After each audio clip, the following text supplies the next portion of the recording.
George Trepal. In 1989, George Trepal was a freelance writer for a computer magazine, but back in August 1977 he had been arrested for running one of the largest methamphetamine operations in the United States.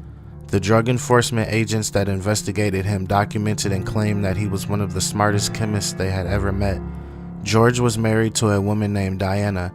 She had a master's degree in chemistry and she also graduated from medical school as an orthopedic surgeon. George and his wife Diana were both extremely intelligent and were both members of an organization called Mensa.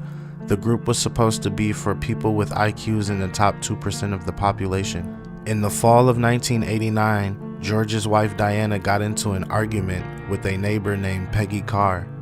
Diana was upset because Peggy's two sons Travis and Dwayne were playing their music too loud in front of their house.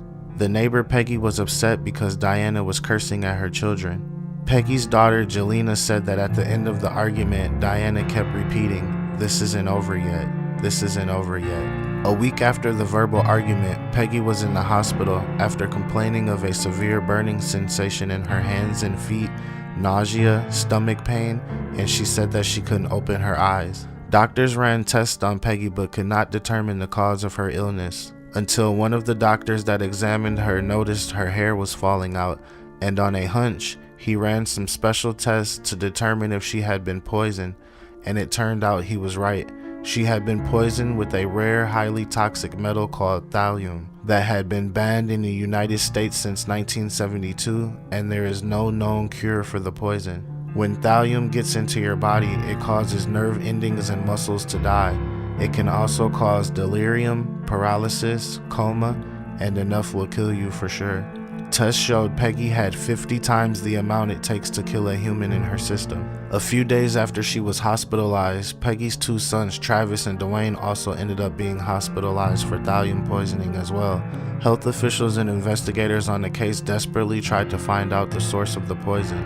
They tested the orange grove near the family's home to see if the orange trees had been sprayed with thallium. They also checked the local drinking water well, but they couldn't find any trace of the poison. So scientists took air and dust samples from the family's home along with over 400 household items to test in the lab. They also asked the rest of the family to be tested for poisoning. It turned out not only had Peggy been poisoned, but so had her daughter and her granddaughter, both of her sons, and her husband. The only family member not poisoned was their other daughter named Tammy. After testing the items taken from the family home, they discovered the family had been poisoned by a case of Coca-Cola. It turned out their daughter Tammy wasn't poisoned because she was drinking Diet Coke while the rest of the family drank regular Coke. The 3 remaining bottles of Coke that the family did not drink contained more than 1 gram of thallium each, which is enough to kill a human. Only under a microscope could they see marks where the bottle caps had been removed and put back on the bottles. Thallium would normally cause a soda to fizz and overflow and leave a thick white residue at the bottom, and the soda would also change color. But these bottles were mixed in a specific way so you would not be able to tell they had been tampered with.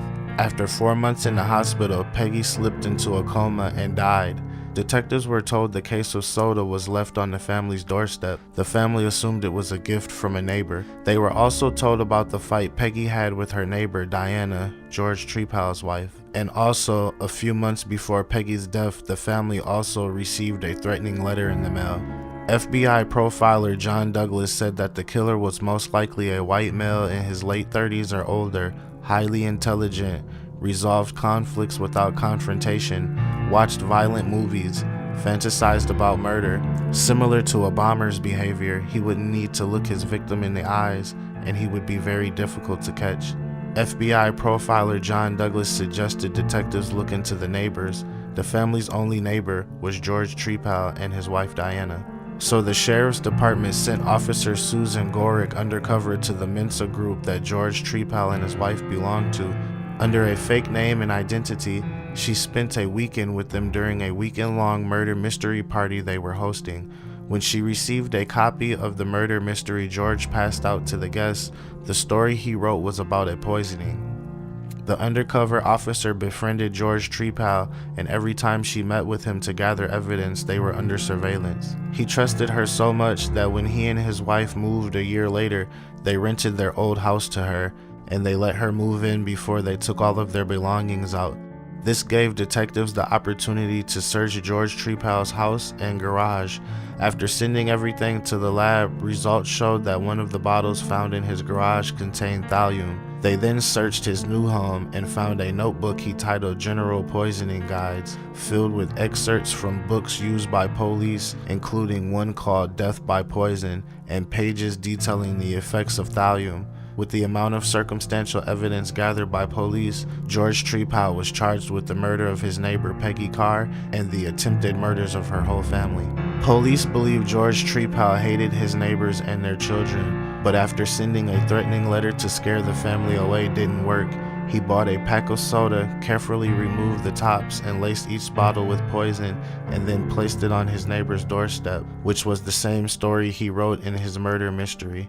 His knowledge on chemicals helped him choose a poison with no cure that was also hard to detect unless specifically searched for. George's lawyer pointed out that there was no proof George bought the soda, his fingerprints were not on the soda bottles, or the bottle at his home that had traces of poison in it. His lawyer also said there was reasonable doubt and pointed out the fact that George's wife had a master's degree in chemistry and that all of the evidence also pointed at her, but no charges were ever filed against her. In 1991, after 6 hours of deliberation, a jury found George Trepow guilty of murder and multiple counts of attempted murder. This was the first and only murder George Trepow was ever accused of, arrested for, tried, and convicted of. As far as anyone knows, this is the only murder he has ever committed.